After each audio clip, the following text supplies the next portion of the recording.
After hearing only one of the parties, and we think that is injudicious, the court should have given both parties time to present their positions before issuing an order that imposes leadership on us.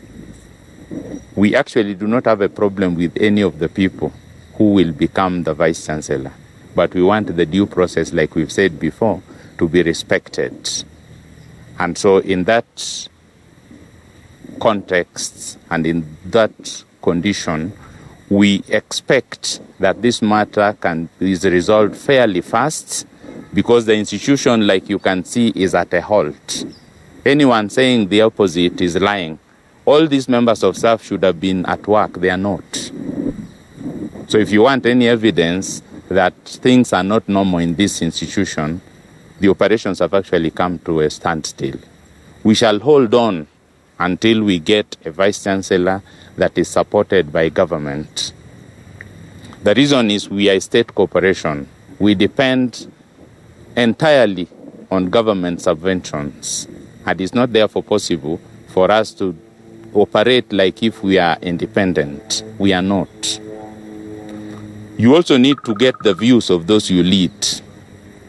Leaders are given by God, not by courts.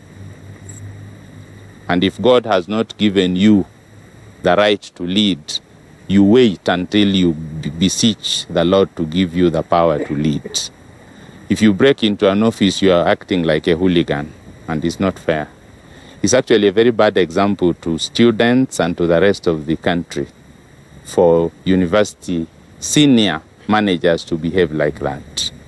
So we condemn in the strongest terms those kind of conduct, and we hope that we can do better going forward. Secondly, we have met here and addressed some of the immediate challenges that we face as an institution and as members of staff. One of them is we have problems with the payment of various benefits, including monthly salary. We had nearly normalized in the recent past, but we see a future that is characterized by uncertainty and the fear that if government doesn't stand with us through and through, we may not be able to do the things that we have done in the past.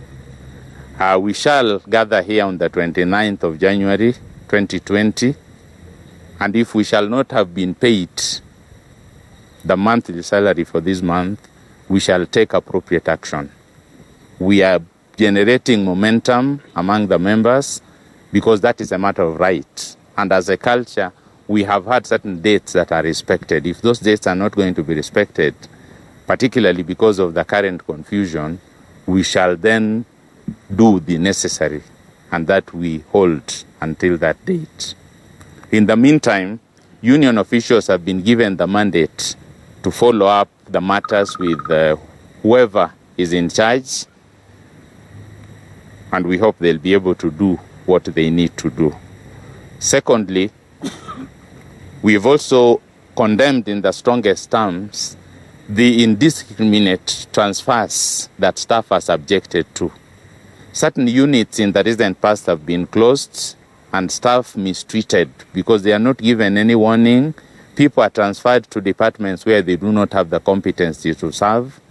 People are transferred to many, distant locations, including Kibwezi, Kisumu, Mombasa, and no one cares about their families, no one cares about their own lives, no one cares about how they go there, and they are not given sufficient time to relocate. And that is unfair labor practice. That is not fair in terms of administrative practice. And the people who are transferred look like they are targeted. So every time there's a regime change, people have to suffer on account of their tribe, on account of their affiliation to certain particular people. That is very bad practice in terms of what a university ought to do. So I think for fairness, staff is going to take action, and we ask the Ministry of Education to intervene and protect staff from such vagaries. Finally, We have prayed this morning and we beseech the Lord to be the guide and the protector of us all. We seem to have been exposed very badly, both as an institution and as individuals, and without the intervention of the Lord and the executive authority in this country, we may suffer more. This institution is fairly big.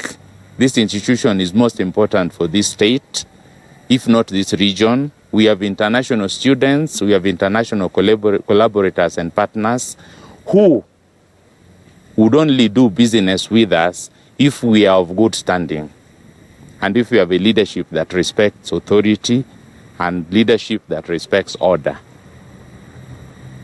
I know there are people who are bragging around that they are the Vice Chancellor. That is only momentary. The court gave interim orders. What if the situation were to change? Would they want to be done the same things they do to others? We must be fair to everyone, and that is the best example that you can ever give as a leader. So let us continue asking the Lord to be with us. We are sure we shall overcome, because the wishes of a population like us will not go without the Lord answering to our needs. Thank you very much. We will welcome any questions. My name is Vincent Oduor from MTV. Now that the court reinstated Professor Kiama, yes, you said you would love to have a Vice Chancellor who has government support. Yes. From now moving forward, before this matter is resolved, yes, I'd like to know how you're going to operate. Are you going to be ready to work with Professor Kiama moving forward until a resolution is found, or how are you going to operate moving forward now? Let me say this. We have stated our position candidly, that we do not have a problem with anyone. What we are concerned about is the due process, and that is the contestation. What government is saying is they needed to have done appropriate consultations to finalize the process. So the question that I ask is, why the hurry? Why the hurry? Why the rush? Why do you go to court? This office, this building is static. It will never run away. That office will be there. So what is this hurry about? And you are disrupting operations, yet for you it's fine because you are the Vice Chancellor, so to speak. But the rest of the institution is at a standstill. That is our concern. We are concerned about the running of the university, not so much the orders. Yeah? And I know as we speak, we've read those judgments, and we think they are contestable. So we respect the court, yes, but I think there are orders there that cannot stand the test of time. For us, we are waiting to see a permanent solution to this problem. We don't want to work with someone who tomorrow will not be Vice Chancellor this afternoon, because then we'll be investing in nothing, and it's not worth it. Yeah. You talk